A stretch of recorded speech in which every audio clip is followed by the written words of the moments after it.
Now if it's a heavy, hot, humid day out, that spray gets much heavier than that. Okay, and maybe double. So what we're going to do, go ahead and place the hand, stick it to me, good. I'm gonna go around her with coverall. Now the key is to keep it out of her hand.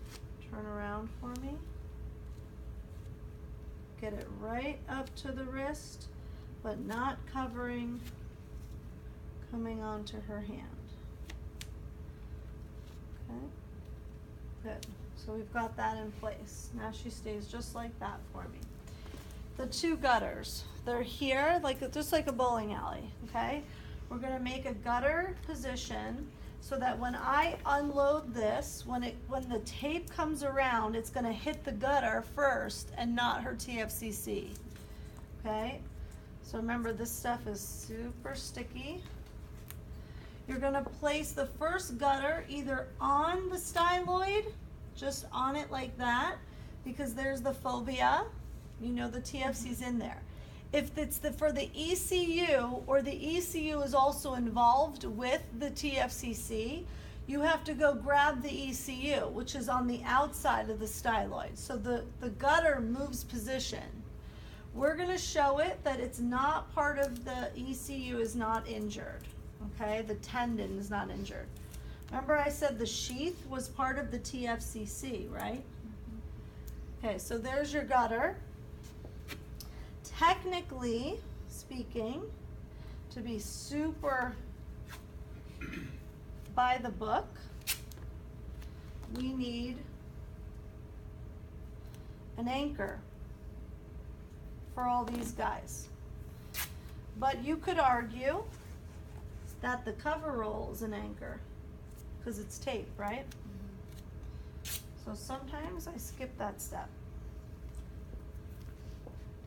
But for the purpose of your practical, you're gonna make it look like that, okay? Because that's how we published it, like that.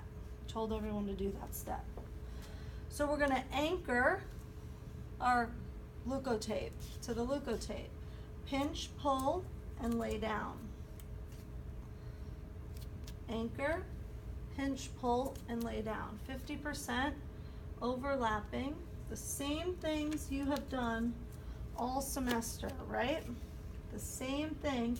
We just changed the size of our strips because it's a much more narrow space. You see it? All the same technique though.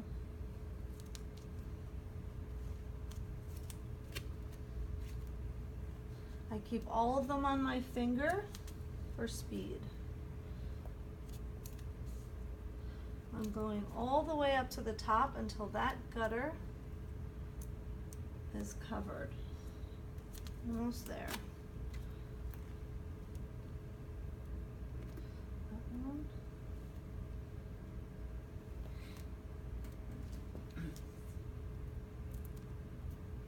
Good. Let's go one more, just to cover that top piece.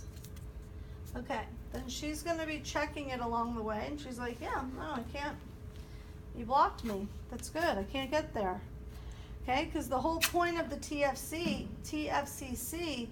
is it's painful when they ulnarly deviate or extend.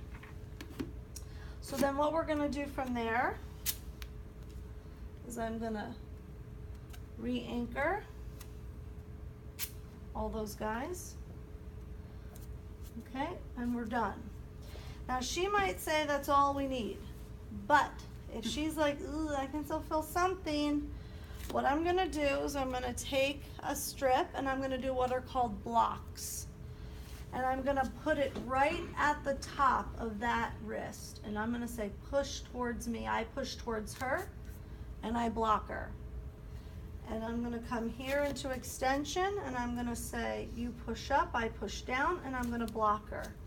Because now she's gonna really feel like she can't get to the end range, which is where the pain is. So I'm not gonna let her get there, okay?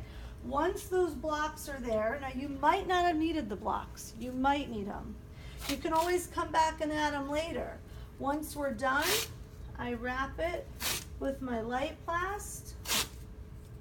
I finish on top. I close with Luco, and I tell her to put her wrist brace on, or her sweatband. Okay?